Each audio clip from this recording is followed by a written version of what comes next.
కూటమి నేతలపై మంత్రి పెద్దిరెడ్డి ఫైర్ అయ్యారు. చంద్రబాబు, పవన్ కళ్యాణ్, పురంధేశ్వరి, లోకేష్ గతంలో ఏం చేశారో చెప్పి గెలిచే జమ్ము ఉందా అంటూ ప్రశ్నించారు.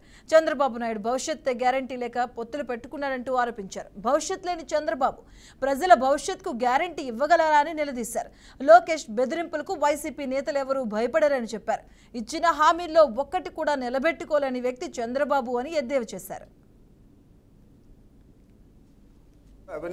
ఈ 6 గ్యారంటీలు మీ భవిష్యత్తుకు నా గ్యారంటీ అని ప్రచారం చేస్తూ ఉన్నాడు. పెన్షన్ 4000 అంటాడు, వికలాంగులు 6000 అంటాడు. మరి ఈ విధంగా ఇంకెన్ని చెప్తాడో తెలియదు. కాబట్టి మీరు చంద్రబాబు చెప్పేటి చేస్తాడా, గతంలో చేసినాడా అని ఒకసారి ఆలోచన చేస్తే తప్పనిసరిగా మీరు జగన్మోహన్ రెడ్డి గారినే బలపరుస్తారు. ఎందుకంటే జగన్మోహన్ రెడ్డి గారు ఏం చెప్పారో అవన్నీ చేశాడు.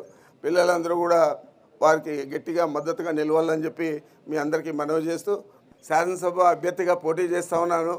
అదేవిధంగా మిథున్ పార్లమెంట్ అభ్యర్థిగా పోటీ చేస్తూ ఉన్నాడు. మా ఇద్దరికి కూడా మద్దతు ఇచ్చి మేము ఇక్కడ గెలిస్తే అక్కడ జగన్మోహన్ రెడ్డి గారికి శాసనసభ్యుల సంఖ్య ఎక్కువగా ఉంటే ఈ 6 గ్యారంటీలు మీ భవిష్యత్తుకు నా గ్యారంటీ అని ప్రచారం చేస్తూ ఉన్నాడు. పెన్షన్ 4000 అంటాడు, వికలాంగులు 6000 అంటాడు.